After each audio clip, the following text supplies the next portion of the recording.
Ana mınagı suroolorго өткөндөн мурда ошол бир-эки ооз сөз мына ушул ноокатта айтылат деп айтылынат. Кээ бир уламалар кеңешке кагаз келген. Муну алиги бизде фидия деген сөз бар да, фидия. Анан ошол кээ бир адамдар намаз окубай эле койсо боло берет экен. Анан ошо өлгөндөн кийин буудайдан 2 тонна 3 тонна фидия берип койсоң ошо менен бардыгынан кутулат экенсиң деген сөз айтылып калып жүрөт. Ona ошол сөз туура эмес сөз. Ал сөз туура эмес сөз. Фидия кимге берилет? Фидия шейх фани деп айтылынат. Ушу карып, өсүшү калбай, өлүшү калган чал кампир 5-6 күн орозо кармай албай калса, 5-6 күн намаз окуй албай калса, ошол күндөр үчүн берилет. Анан ден соолугу чың болуп жүрүп эле тоголонуп өлүп калса, ага андай жок, урматтуу бир тууганым. Ошон үчүн ушул маселеге келгенде намазды сатып алсаң болот экен деп, алиги пулуна ишенгендердин айтып аткан сөздөрү таптакыр туура эмес маселе. Ушул келди эле. Экинчи маселе, урматтуу бир туугандар, мына Кыргызстаныбыз Кудайга миң мертебе шүгүр, көп эркиндик, көп жакшылык бар. Мына ошол учурдан пайдаланып, мына өлкөбүздө динибизге эркиндик берилди. Ушул эркиндиктин да эсеби бар. Ушунун дагы сурагы бар, урматтуу бир туугандар. Мына ошол эркиндикти кээ бир адамдар эс жок кылып көтөрө албай жүрүп аткандар дагы бар. Мына карап көрсөк, бардык президенттерибиз, мамлекетибиз колдоп келаткан жакшы бир нерсе бул биздин өлкөбүздөгү дааваттын бар экендиги. Мына ушул канча аалымдар өттү, башкалар өттү, бирок мачиттарыбыз толбой атты. Илимдүүлөр болду, бирок адамдар динге келбей атты. Маселе эмнеде, урматтуу бир тууганым? Маселе айтылганда эмес, айтылбаганда эмес. Маселе ошол айтылган маселени ар бири такылдатып барып жеткиргенде адамдардын жүрөгүнө мал, жан, убакыт менен курбанчылык кылып келгенде турат. Ошондуктан кээ бир адамдар мына ушул даават боюнча туура эмес түшүнүп аткан болсо, туура түшүнүп алган айтат элек. Кур'ани Каримде ад'у иля сабили роббика, сен өзүңдүн Роббуңдун жолуна чакыр, даават кыл деген буйрук келет. Албетте даават, урматтуу бир тууганым, аалымдын сабагы даават, молдонун кырааты даават, бирок пайгамбарыбыздын кызматы мээнети мына ошонун бардыгынын башында турган даават. Пайгамбарыбыз Мухаммад Хабиб Мустафа саллаллаху алейхи ва саллям ушул Маккада жүргөндө ажыга келген адамдарды кыдырат эле. Кыдырып, анда өзү пайгамбар болгон, бирок ажылык парз боло эле жахилияттын ажылыгына келгендерди кыдырып, ким мага жардам берет? Ким мени колдойт? Келгил ушул дааватты кылайлык. Ким мени менен бирге болсо, ага жаннат болсун деп кыдырды, урматтуу бир тууганым. Пайгамбарыбыз саллаллаху алейхи ва саллям Хадиша Кубра энекебиз өлгөн жылы, Абу Талип өлгөн жылы Таиф шаарына барып кыдырып, ошолордун хастарына, авамдардын бардыгына барып, ошол динди айттырматтуу, урматтуу бир тууганым. Дин, урматтуу бир тууганым, челекте куюлган суу же бакалашкадагы суу болуп, ким кааласа ичип кетсин деген сөз эмес. Балким пайгамбардын эмгек мээнети жамгырдай болуп жаап, адамдардын бардыгына дааватты жеткириште болуп турат. Ошондуктан мына ушул маселени кимде-ким шубха кылып түшүнбөй айткан болсо, келсе түшүндүрүп кое тургандар азыр абдан эле көп. Анан дагы бир маселе, мына Мансур Карым биздин досубуз десек болот, шакиртибиз десек болот. Көптөн бери катташып жүрөбүз. Мен ыраазылык билдирем. Азыр хутба окутуп атканда ушундай бир рахат алып неме кылдык. Бул Карым өзүн оокаттык болсо дагы ат башыга барып катым окутуп келип жүргөндөрүн билебиз да. Көрдүңөрбү? Бул Карымда бул улутка бөлгөн, башка бөлгөн деген сөз жок. Ат башыга Бишкектен туруп барбагандар толтура. Ноокаттан ат башыга барып, ошол жерде хатым өтүп, адамдардын бир Куранды, бир сүннөт тирилишине себеп болгон биздин шакирт досубуз деп айтсак болот. Ошол киши мына Хасанбай той берип аттыр, келиңиз дедиле. Анан о кишиге жок деш кыйын болуп, анан ушул кишинин айтканы менен келип калды, урматтуу бир туугандар. Аллах таалам ыраазы болсун сиздерден. Эми мынагы өзүбүздүн суроолорго иншалла жооп беребиз. Намазды сәлде, допу, жылаң баш окуунун өзгөчөлүктөрү кандай дейт? Жылаң баш окуган айрыкча имамдарга макруh болот. Анан Европа сыяктуу адат болбогон өлкөлөрдө анда макул дегендер дагы бар. Бирок биз Орто Азия калкында жылаң баш намаз окулбасын, жылаң баш окугандан көрө баш кийимин окуган жакшы, соогу көп болот деп айтабыз. Пайгамбарыбыздын убагында азырга чейин ушул араб калкында ушундай адат бар. Көчөгө жылаң баш чыкканды уят көрүшкөн. Абдулла бин Умар Күндөрдүн bir күнүндө үйдөн чыгып баратса, кире бериш дализинде Нафи деген кызматчысы жылаңбаш намаз окуп аткан экен, таң калып кетти. Я Нафи, адамдар турган жерге жылаңбаш баргандан уяласыңбы, жокпу дегенде, уялам деди. Анда Кудайдан уялыш анда көбүрөөк болуш керек деди. Ошон үчүн баш кийим окуган албетте жакшы. Имам өткөндөр селде кийгендиги сүннат иншалла. Кана эми баарыбыз селде кийип жүргөн болсок жакшы болор эле. Bir күндө эки жолу намаз окуганлар туурасында шуну кеңирөөк түшүндүрүп бериң дейт. Эки убакыт намаз деген окуса эки убакыттан кутулат, бирок калган үчөө тура берет ордунда. Аны да окуп бериш керек болот. Анан Курандагы букратау асила, эртең менен кечинде окугула деген сөз, бул ошол кечеги күндүз окугула деген сөз. Анан Курани Каримдеги пайгамбарга итаат кылгыла деген аяттын негизинде пайгамбарыбыз бизге 5 маал намазды көрсөтүп берген. 5 маал намаз парыз. 5 маалды кимде ким жок дей турган болсо, ал ыйманы толук болбой турматтуу бир тууганым. Булардын кылганы туура эмес.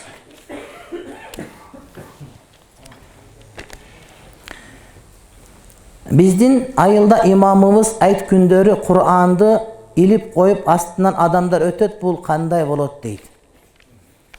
Бул урматтуу бир тууганым, бул бизде эле бар, башка жерде жок өзү. Биздин дагы кээ бир жерибизде бар. Мунун тарыхы каяка барып такалат десек, ошол советтер доорунда адамдар Куран окугандан алыс калышты. Курандан интифа кылганда махрум калышкан учурда ушу бечарилер жок дегенде Курани Каримди көрүп алсын. Аны окутканга дагы молдонун кадырети жетпейт, ачып бергенге мүмкүнчүлүгү дагы жок. Болгон айла амалы эптеп Курани Каримди көрүп алса, ошол эсеп деген акыркы үмүт менен өткөрчү эле. Анан келгендерге сууга дем салып алып, сууну чачып, ушундан ичип тийип калса, бир шифа болобу деген илгери үмүт менен кылган иш эле, урматтуу бир тууганым. Бирок азыр Курани Карим ар бир үйдө бар. Керек болсо ар бир айылда 5-6 каарыларыбыз бар. Ошон үчүн азыр эми Курани Карим акысын өзүнүн акысы менен беребиз. Ал Курани Карим жарыя окулунат, ал дарс берилет, Курани Карим көтөрүлөт. Бирок антип астынан өтүш тартип бизде, урматтуу бир тууганым, ал жок азыр. Ал зарылчылык учурда болгон. Анан ошону дагы делап келе бере турган болсок, анда бул жанагы таарат жок адам таям алгандай, суу келсе деле таям кылгандай боло берет да. Суу агып атат, канал мынакей биякта. Десең деле таям кылып аткандай. Эми суу келсе таям өтпөйт дегендеги, ошон үчүн аны молда иншалла токтотот деп ойлойм. Ассаламу алейкум. Маулуттагы кыям туруу орду боюнча шариатта өкүмү кандай дейт? Урматтуу бир туугандар, бул шариат боюнча аят хадисте айтылган эмес, бул адамдардын пайгамбарыбыз алейхиссаламга болгон махабатын гана туйдурган көз караш, түшүнүк. Мархабан я жаддал Хусейни мархаба. Хусейндин чоң атасы бул аламга кош келипсиз деп пайгамбарыбыздын туулгандыгын эстегенде, пайгамбардын урматына ордунан бир туруп кайрып отурган гана сүннөт тартип. Азирети имам Абу Ханифа, урматтуу бир туугандар, сабак өтүп атканда ордуна ушинтип туруп, анан сабагын сүйлөп, анан бир аз туруп кайрып отурар экен. Анан шакирттери сурады, эмнеге туруп отурдуңуз десе, ошо үйдө бир аял жашайт, ошол жерден бир жаш бала чыгат, атасына мен илим алгам аздыр көптүр. Атасы өтүп кеткен. Ошол бала чыгып ойноп тегеренгенде, баланы көрүп устаздын урматыга ордуман турам дагы, анан бала качан кирип кеткенде кайра ордума отурат элем деди. Бул устазга болгон урмат, устазга болгон сый. Пайгамбарыбыз алейхиссалам айтты: "Ла тaqуmu кама yaqumul аажим." Ажам калкы, мусулман эмес, араб эмес калкы ордунан тургандай болуп турбагыла деди. Алар кантип турат эле? Бир падыша келсе, залым болсо дагы, ошонун залымдыгына карабай ордунан ошого ибадат иетинде турат эле. Ана ошондой туруу тыюу салынды. Бирок Азирети Муаз бир күнү келгенде пайгамбарыбыз алейхиссалам айтты: "Куму иля сайидикум" деди. Өзүңөрдүн төрөңөргө тургула деди. Ага турган ордунан туруу, кызмат көрсөтүү бул салам иретинде эле. Ошон үчүн урматтуу бир тууган, сүннөт деп этикат кылбастан туруп, пайгамбардын атасы айтылганда ордунан туруп, айрыкча пайгамбардын туулганын эстегенде, пайгамбар туулду, бул жарык дүйнөгө хидаяттын себепчиси келди дегенде, ошонун урматына турган болсо, мындан ширк издегенин кереги жок. Бирок туруш милдеттүү экен. Турбасаң күнөөкөр болосуң десе, мына ошондо проблема чыгат. Rabiq Tabbah деген suriyalik alımdардың birinde oşol Mavlüddägi Marhaban ya Jaddal Husayn degende turgandı mustahab dep bile turmatты bir tuğanım. Anan birok kebir alımlar turbaganыңar jakşıraak antkeni kebir adamlar Peygamberin özü nazır hazır bolup keldi dep turup atasыңар. Peygamberge tabakтай bir tarelke koyup koygonдар dagы bolot eken. Adamlar jaman түшүнүp kalbasın. O Hindistan Pakistan'dagi Berelviye cemaat okşoşup ketpegile dep turup oşonu toktotkula degenler dagı var. Misal üçün bunu gözgö surma koy sünnet. Gözgö surma koy sünnet. Al gözdü kurçtat. Peygamber koygon. Birok azır biz elderge koygondan tıyuu salabız. Sizler uktaganda koyup ertemen öçür deybiz. Anan gündüzü koyup koçoga çıksaң, bunu taksir sal özgörüp kalganmı? Ne bogon? Ne dep jaman gümönde kalbasındır. Oşonu menen sünnetli jaman körüp kalbasın dep atkarsaңар үйüңөрдө koygula, birok gündüzü oşonu koybogula dep aytabız urmatlı bir tuğanım. Oşon üçün kebir alımlar oşol jamaat turup Peygamber geldi oturdu turdu dep aytıp atkan kebir etikatlarına karşı geliş maksatında turbayıl okuy verseňer jakşı bolot dep aytat. Birok anda korkunuç jok bolgon wagtda anda problema jok bolot. Assalamu aleykum. Azırkı salafitler avvalkı salaftardan özgöçölüğü kanday. Alar salaftar, bular salafiler. Alar salaftar degen söz Peygamber'din jolun joldogon algaçkı muğun degen söz. Salafiler degen algaçkı muğundun jolun joldogondor degen söz. Ökö okşoş emes, urmatlı bir tuğanım. Antkeni oşol algaçkı tutkön salaftar, alar aytışat ele, Fas'alu ahla zikri in kuntum la ta'lamun. Bilbeseňer bilgenlerden suragıla dep alar mazhab karmanını durus dep biletele. Sahabaların bardyk alım emes ele birdey. Halid ibn Walid alım emes, soguşçan joker ele. Demek alar alımlarga murajaat kılganga buyuruşat ele.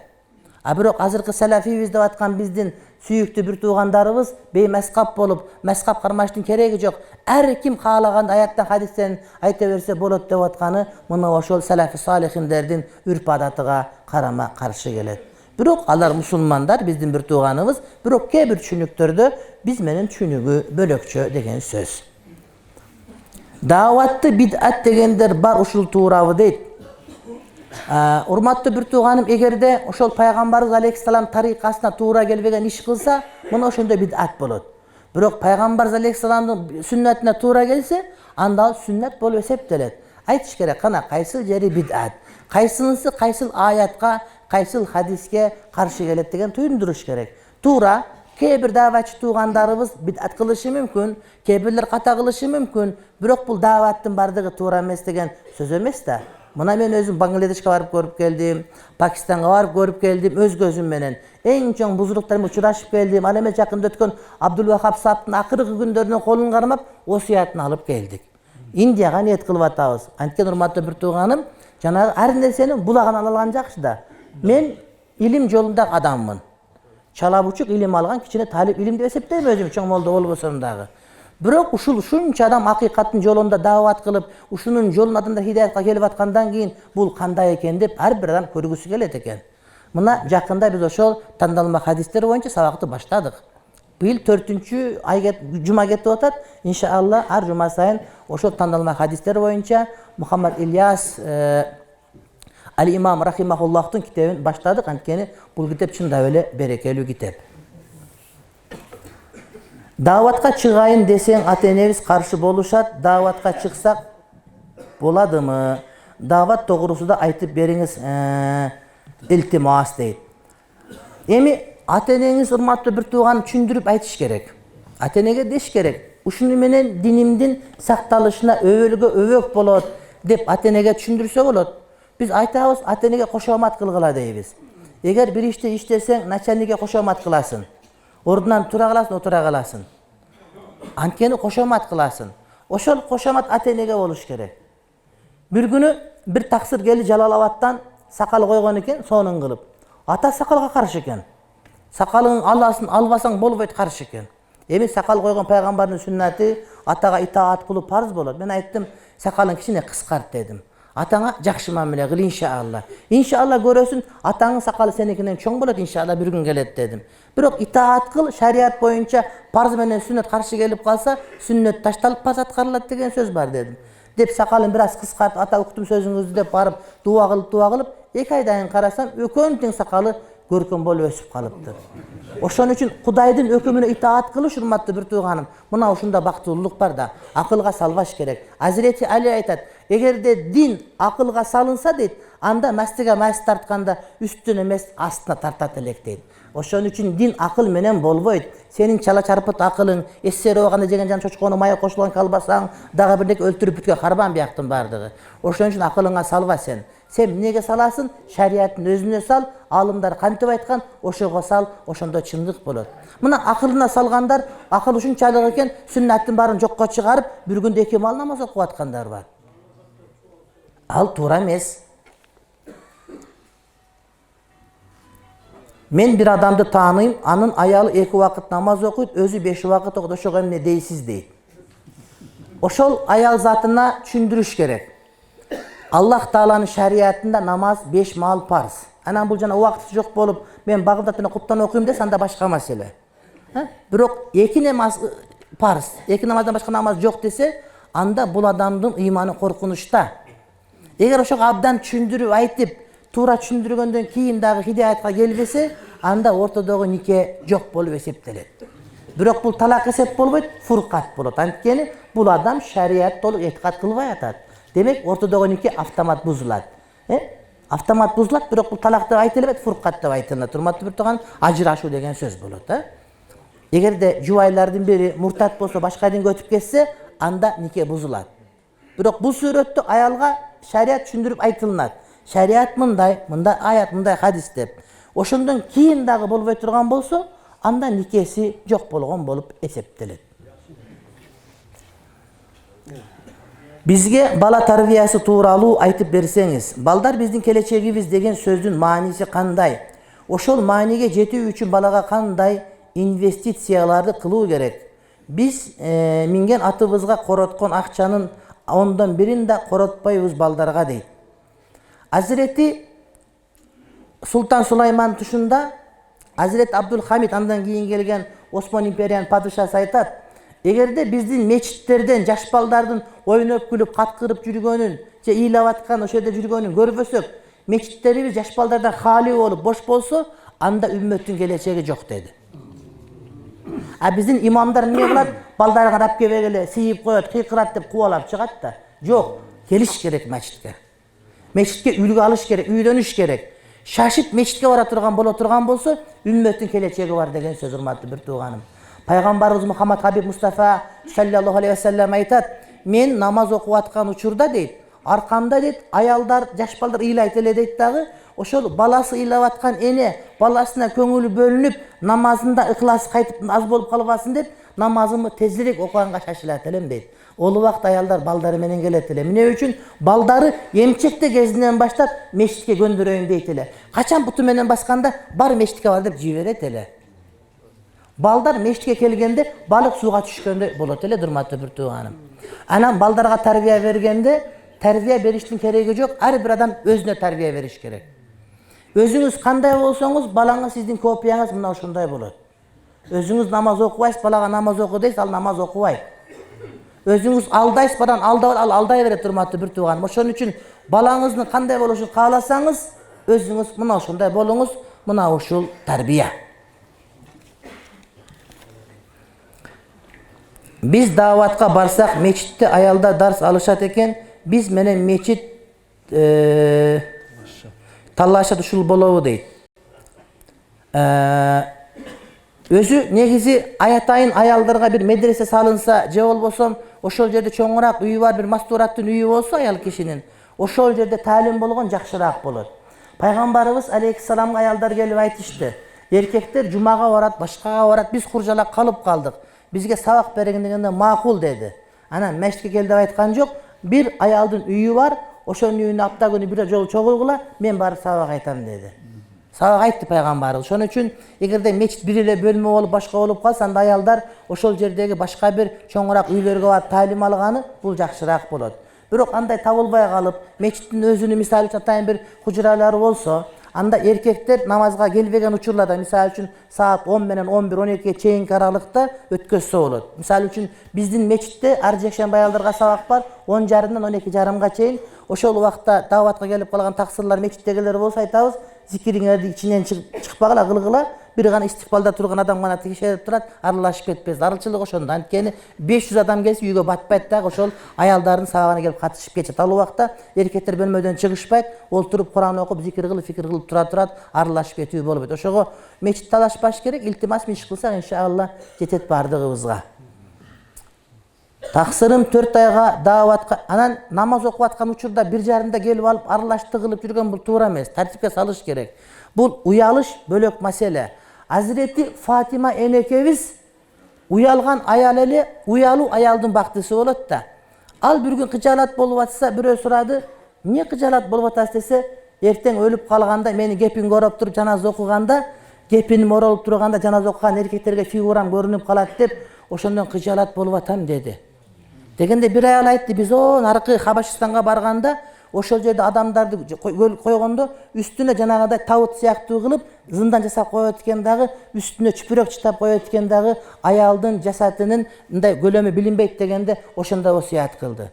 Paygambardın kızı ölgöndön kийинки avreti görünbösö dagı denesi bilinip kalgandan uyalgan da. Oşon üçün ayal kişi uyalış gerek dagı, erkekler gelgen uçuda tastandap intip barıp süzüşüp ketip eme kılbaş gerek. Oşo saatlarını toğrulap koyuş gerek. Oşol wagt erkekler biyakta oturuş gerek. Eger başka jer jok bolsa bolboso ataya masturatların үйüne barıp oşol жерден sabak kılgany makul bolat. Taksırım 4 ayga davatga çıkkan, meni 10-40 günge masturatga barasың dep majburlap jatat, uşul tuurabı deyt. Eki katası var bir yerde. Çıkkan degen çıkkan deptir. Anan keyin tuurabı degendi tuurabı dep atat. Nege bunu aytып atam men? Antkeni 10 yıl mektepte okugan kırgız tilden 2 tamga menen kata жазып atasыз da. Demek siz andan beri bir 10 yıl okubasanız gerek, 7-8 ilim alsanız dele, iliminiz biraz arak var, birok bardığın düşünüp koygan жериңiz jok, turmatlı bir tuğanım. Oşon üçün siz bilgen hakikattan başka da hakikat var degen söz. Erge itaat kılgan jakşı. Davatga çık degen bolsa erçip çıkkan jakşı. Anan ustazыңыз bölök bolup, ana sizdiki anıkı toora emes, al bunuku toora emes dese, übürödün ıntımak bolboyt. Oşon üçün aramga buyurgan jok bu, adalga buyurup atabı, ayar itaat kılış gerek. Ayar itaat kılış gerek. Arak iç degen bolsa itaat kılbayız. Joluğuңu çeç itaat kılbayız. Zınagır itaat kılbayız. Birok sizde aytып atыптыр go, davatga çıkabız dep atыптır. Al sizdi alegide işteke debeptir, jaman nerse aytpaptır. Özü davat, özü jırgal nerse. Davatın hiç kıyın jeri jok, kıyın ele үйdөн bölünüp çıkış da, kalgan uşu keçkile meçitte jırga öyle, şariat aytıp öyle oturmay özü şu. Davatga 3 gün, 40 gün, 4 ay çıgуу tuurabı, tuura bolso dalil barbı deyt. Peygambarımız aleyhisselamdın osiyatlarını jakşılap okugan adamlar aytat, egerde kimde 40 gün cemaatta takbir uğuladan kalbay katışsa, oşol adamda nifak bolboyt deyt da. Nifak bolboyt, 200'lükten kutulat deyt. Oşon en oňoy jolu 40 günge çıksa cemaat bilen çoğu bolat, uktap kalış başka degen bolboyt, birin oýgotot, al emes tahajjudda kaza bolboyt deyt. Muna oşol munafıklıktan çıkıp ketişke sebep bola turgan mesele.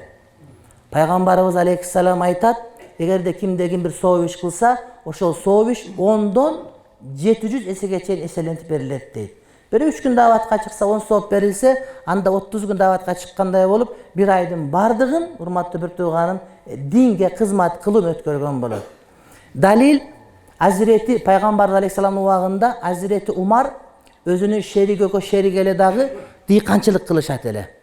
Bir günü Hazreti Umar düşöt ele, düşüp geçke Peygamber menen жүрüp, anan kayra barat ele. Barıp aytıp beret ele, şunda işler boldu, şunda hadisler boldu dep. Ertesi şerigi düşüp kelet ele dağı, şerigi geçke жүрüp Hazreti Umar'a aytıp barat ele. Bul degen söz urmatlı bir tuğanım. Ümmetin teң jarımı bir uçurda din menen, davat menen, ilim menen alek bolmoyunca ümmetin işi oňolboyt degen söz. Oşon üçün al nerse tuğra. Anan bunun dalilleri boyunca bizde bir kança kitaplar var. Egerde gerek bolsa aytıp dagı berебiz. Aytkanbız da köp sabaklarыбызda. Menin suram köptön beri jetpeyt. Köptөгөн kitaplarda Jalil ısımlı kişiler kotormoçu. Menin familyam Jaliyeva. Jaliyeva deydi. Sizin familiyanız Jalilov deydi. Jalil ısımdı manisini düşündürüp beriңiz suranıç. Bir tuğan inim Murat oğurup jatat ele dua kılıp koyuңuç suranıç. Allah razı olsun deydi. Jalil negizi Allah'ın atı. Uluk. Uluk. Ulu. Degen manidegi şu Abdüljalil oluş gerek. Negiz anan bizge aytılınıp kal pasportқа düşüp kalganda şentip ketip atat. Bolsam adamga Jalil dep aytılınbayt. Abdüljalil negizi. Allah'ın ısımlarının biri. Musa Jalil degen dagı var. Misal üçün o Tatarlardan. Mına uşunday. Allah'ım ilimingizge iyilik bersin. Menin köyüm ikinci ayalı menen şaharda turat. Bizge cumasına bir ele gün kelet. Kelgende de baldarına jakşı köngül burbayt. Çarçadım dep jatıp alat. Buga koşumça menin ayaldık akımdı da jakşı berbeyt. Bizdi jakşı karabasaң, jobumdu ber desem agada könbeyt. Kağlasaң da kağlabasaң da meni menen jaşaysың deyt. Men ağa boluptur ondoy bolsa, kündü de tündü de teң bölüp, bizge de köngül bur deymin. Al kulak salbayt. Al mınday kılığı menin ayaldık akıma oylonboy jatat akımdı. Emne kılsam bolot ajırашууга ukugum barvı rahmat deyt. Birinciden kün erkektin özünükü tüm bölünür. Kündele böyle sana kul olup kalattan da bolup ettan işi var, tirikçiligi var. Erkek gündüz özü bilet işin. Birok tündösü aksın beriş gerek. Eki ayalыңız bolsa ayakta bir cuma da biyakta bir cuma oluş gerek degen söz. Peygamberimiz Aleyhisselam bir günü Ayşe devizinde gel ayt Ayşe dedi. Men bugün Rabbim menen ibadat kılıp, sıyınıp, dua kılayın, ruhsat bermeňa dedi. Antken uyga kelgende dagı namaz okup alsa takva olup, je telefon çıkıp kara uşak görüp oturaverse, je jatıp alsa bul akısın berbegen bolar. Ol toşokton başka da gany süýleşe turgan, didarlaşa turgan, masele suray turgan, istinas kıla turgan, eş kıla turgan köptögön işler var. Oşon üçün Peygamberimiz özü en uluk ibadat namaz okuy turgan tünü menen bolsa dagı Ayşe ruhsat ber, men tünüme namaz okup çygaýyn de durmatdy bir tuğanım. Oşoga kelip uktap algany jakşı bolboýt. Egerde ayal köňülüňizge toora kelbis anda jogum beriňiz, anın oşol erkilete turgan biri çygyp kalat. Egiz ulak ayrışybak degen söz var. Anan jok aga bolbosoňuz antip kıynabaňız. Kıyamatga barganda temir arağı menen erkek ekiге bölünöt egerde eki ayalyga adalettүү bolbosa deyt. Oşoga erkek bolup algandan keyin erkekçe boluş gerek. Erdik kılıp koy soyup, ittik kılıp töş tartpa degen uşul makal uşuga tuş kelet. Kolungan kesal bolbosam oşo bir katındın ele patinkesin jıltırat tazalap jüre beriş gerek bolot. Alat desele uşul kelmen aytkandan keyin ele birinci pars eki katın dep alıp alganda toltur. Anan intip zulum kılat da anday bolboyt. Anday bolboy turmatdy bir tuğanım. Senden daha kıyındar var. Senden kıyındar anı alıp baktırıp kıla turgandar var. Oşon üçün sen maňa ele baylanyp kalgan dep oýlap ogunuň.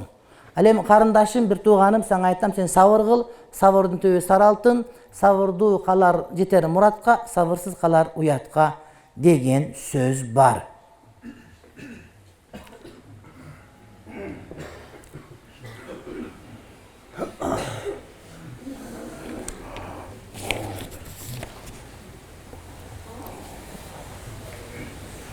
Bu jerde oşol janagy Qur'anilerden gebir Qur'an ayatlarına bergen tavilleri jönündeki men bulardy götürüp alıp ketem. Antkeni uşul boyunca ataýyn bizdin muftiyat alımlar kengeşinde fatva daýardalyp atat. Bütkül dünýölük alımlar kantip aytyşgan, emne, kandaýda oşol fatwaga koşup inşallah uşunun jazusyny alıp gelem inşallah. Tamaktangandan keyin koldu, oğuzdu juup çayqabasa jinlerden ziyan jetet degen çimbi? Hadis bar uşunda ya. Peygamberimiz sallallahu aleyhi ve sellem aytkan bu. Degi kanday oğurlar bolot dep aytılgan. Talmağı, jingirevi je oğuzu murdu oğurup kıyşayavı degi kaysyl oğurlar bolot dep aytılat. Kantip korgonsol koldu juuş gerek. Korgonuş koldu juuş menen bolot. Anan kanday oğurlar ekendigi uşuntu aytılıngan. Anan kanday oğurlar ekeninde mende malumat jok. Urmatly bir tuğanım. Kafir sözü manası ular kimler deydi. Kofur degen söz, yok, kafir. Kafir degen söz, bu öz aslında bir nesen cevap koyu degen söz. Kitman, cevap koyu degen söz. Кудайдын берген неаматтарын көрбөй, аны тескери коюп кою деген мааниде келет да. Истилахи мааниси, ал эми шар'ий мааниси, кафир деген сөз ыймандын тетириси. Ыйман деген эме? Ыйман деген пайгамбарыбыз саллаллаху алейхи ва саллям алып келген нерсенин бардыгына толук ишенүү деген сөз. Пайгамбарыбыз алып келген нерсенин бардыгына толук ишенүү деген сөз. Анан кафур деген бар, бул деген чөп. Ал жанагы маркумдар өлгөндө ошолорду шампунь сыяктуу колдон жууй турган чөп, ошол кафур менен жууса жыт чыкпайт деген сөз да. Маркум жыттанып кетсе жаназа буйрубай калат. Сөөгү ирип кетсе жаназа буйрубай калат. Ошол жууй турган кафур деген чөптөр бар, кафур деген. Ал эми кафир деген момун тетириси, момун деген пайгамбарыбыз алып келгендин бардыгына ишенүү деген. Тасдык, чындыкка чыгаруу жүрөк менен деген.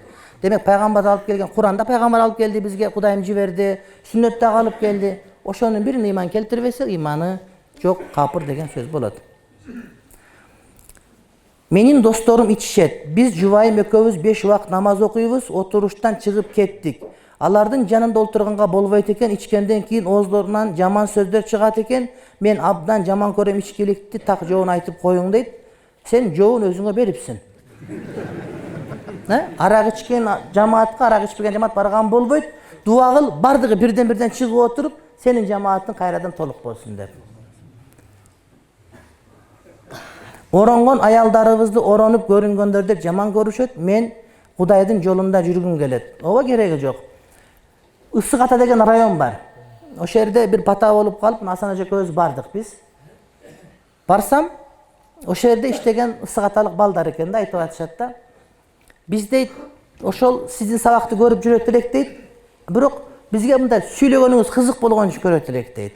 Арак бар дасторкондо эркек катын аралаш отуруп көрө беребиз дейт да.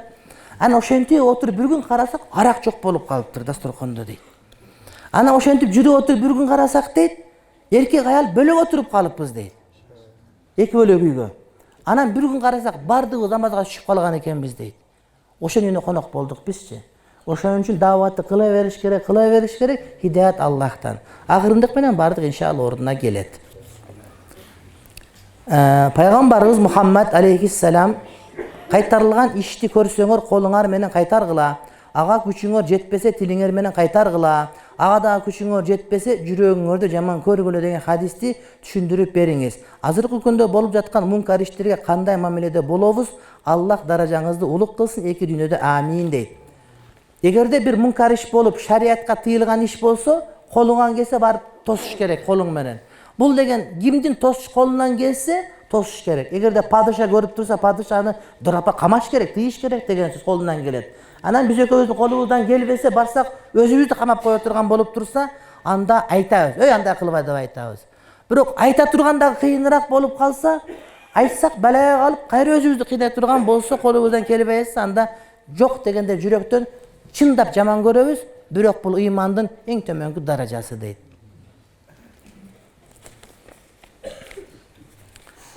Менин таксырымдын эки аялы бар. Мен биринчи аялымын ата энемдикине кетсем, экинчи аялын мен жашаган үйгө алып келет. Ушул туурабы дейт. Ар бир аялдын өзүнүн үйү болуш керек. Ана ар бир аялдын өзүнүн ашканасы, өзүнүн дааратканасы болуш керек. Эгер эки аял алган адам болсо, ошол экинчи аялды биринчи аялга алып келип, экөөнө бир ашкана, бир даараткана койгону туура эмес. Алардын кызганычын күчөйтүп бири-бирине көрсөткөн таптакы туура эмес. Андан келди, анын үйүнө алып келген дагы туура эмес. Ал жашасын өзүнүн үйүндө. Ал кандай ойдо калат? Эмне деген ойдо калат? Бул түшүккө ким жат деген ойдо калат. Аялдын сезимдерин урматташ керек. Экинчи аял алгандан биринчи аялга мурдагыдан дагы жакшыраак мамиле кылбаса, ал адам күнөөкөр болот. Анын жүрөгү чөгүп турган, сынып турган учурда ошол адамдар эмне кылыш кырматтуу бир тууганым, эмне аялга жакшыраак мамиле кылыш керек. Аллах Хужурат сүрөсүнүн 10-аятында иннамал муъминуна ихватун деп буйруду. Пайгамбар саллаллаху алейхи ва саллям момундар адамдын денеси сыяктуу, бир жерге тикен кирсе башка мүчөлөргө дагы ысытмасы менен таасир кылат деген. Бүгүнкү күндө биз момун катары жер жүзүндөгү кыйналып жаткан момун мусулмандарга кандай жардам көрсөтө алабыз? Ушуну түшүндүрүп бериңиз сураныч дейт. Урматтуу бир тууган, сиздин берип аткан эки суроо, бир таксырдын суроосу да хадистер боюнча, бул хадисти илим алыш керек негизи. Мунун мааниси колуңуздан эмне келет сиздики? Albatta duo kılabız bardığımız. Eğer tıyın jibesek tıyın jiber alabız. Koldan gelse kol menen jardam berебиz. Anan takır bolbosом özübüzdü jardam bергenge dayardayбыз. Ыйман жактан, илим жактан, Куран жаттап, даватка чыгып, жакшы иштеп, анан жардам бере турган абалга келгенге аракет кылабыз. Бирок жардам берүү урматтуу бир тууганым, ачык, туура, түз жол менен болуш керек. Биз тарапта тойдон мурда сөйкө салынган кызга алтындан шакек ушуга окшогондорду беришет. Мага да ушундай берип, бирок тойдон мурда аны билип, аны белек деген эмес күйөө бала. Никеде кары дамыла күйөө бала белек деп турса дагы макырга кошуп салып 40 000 макыр салган. Ошондо менин макырым эмне болду? Ошону айтып бериңиз. Эркек тараптан аял тарапка нике себебинен берилинген базарга барып сатсаң пул боло турганын бардыгы макыры болот. Белек бериш о никеден кийин болот. А сеники никеге чейин берип атат бардыгын. Ошон үчүн ал сүйүү деген анан белек деген болбойт бизде ал. Никеден кийин макыр берип бүткөндөн кийин кааласаң күнүгөн жолу белек бер. Бирок никеге чейинкинин бардыгы ал макыр болуп эсептелет. Ошого сенин берген алтын шакегиң дагы макыр, акчаң дагы макыр болуп эсептелет. Биздин айылыбызга келип куттуу акыл насааттарыңызды берип Kur'an-ı Kerim'deki Meryem enebizin apasının nazır kılgan duası var eken, oşol duanı boyunda baraya bilve aytıp jürse nazır olup kalbayvı deydi. Çok. İlimimiz bundan daha köp bolsun, bizdin jana büt musulman nazır bilip aytılınat. Nazır degen emne, uşunda iş bolsa munda kılıp berim degen söz da. Ağa kıles toluk yetiş gerek. Al emes bir adam mas bolup tap kalsa nikah kıydırsa ova dep айтса, ова деп койсо, жанагы айтылган сөз укпаса нике кыйылынбайт. Шундай урматтуу бир тууганым. Же уктап талак айтып алса, ойготуп берсек, эмне десе айттым десе, ал да өтпөйт. Акыры бул дин оюнчук эмес да, бул силерге дин жомок эмес. Дин деген бул олуттуу адамдардын дини.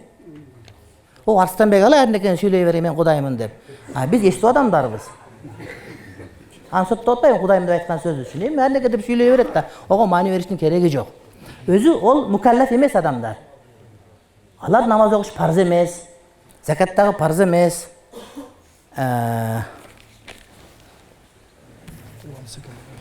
Көбөйсүн экен. Жихад туурасында кичине маалымат берсеңиз, жихад маалыматы Кур'ан Каримде неме деген жихад барлыгы тууралуу жабооңуз үчүн рахмат.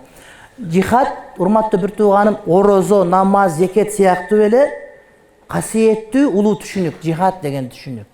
Бирок диндин душмандар ушул нерсени бейгүнүү адамдарды өлтүрүү деп түшүндүрүп койгон да бизге ошого жихад десе эле чочуп кетебиз. Жок, мамлекеттин эгемендүүлүгү, мусулман өлкөсүнүн бүтүндүгү үчүн турган согуш бул жихад болуп эсептелет. Манаста бул бар чоң казат деп келет. Газат ошол жихадтын бир аты. Ошон үчүн диндин душмандар жихад десе эле адамды өлтүргөн деп түшүнүп алган бул туура эмес. Бул диндин эркиндиги, сөздүн эркиндиги, адамдардын дин тутуу эркиндиги, мусулман жашаган мамлекеттин бүтүндүк эркиндиги үчүн болгон ыйык согуш. Мына биз мына Баткен согушунда, бияк согуштарда баатыр берип атпайбы мамлекетти коргогон деп. Неге? Мамлекетти коргош керек да. Мусулман мамлекетти мусулманды коргош керек.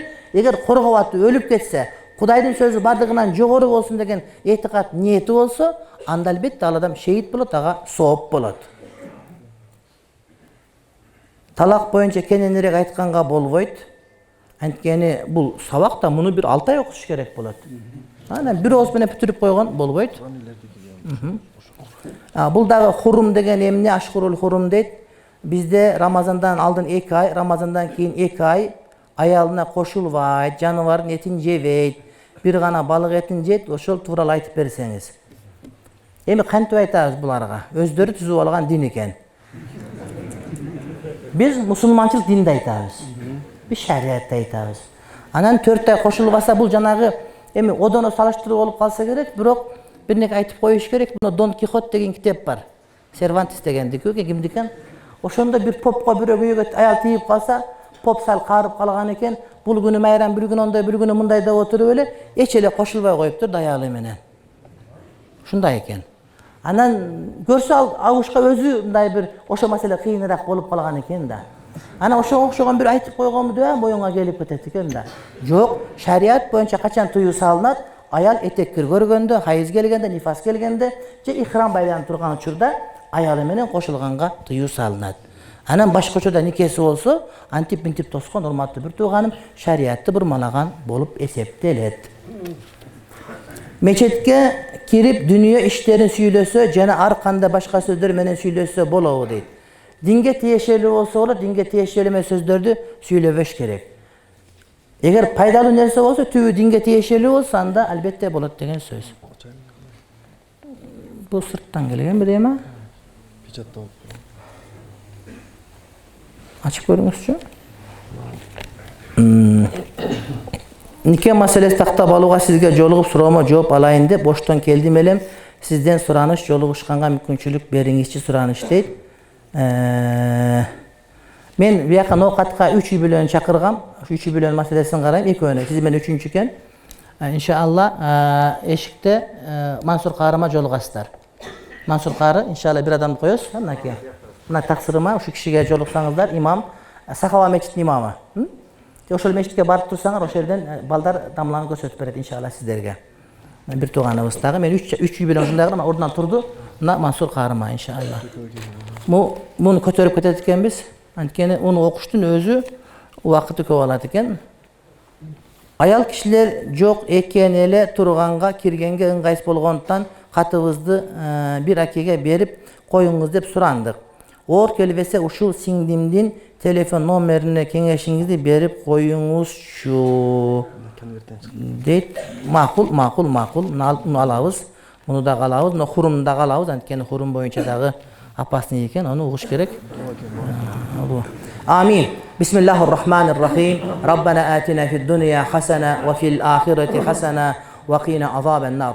Allah subhanahu ve taala hidayatta jürgöndü.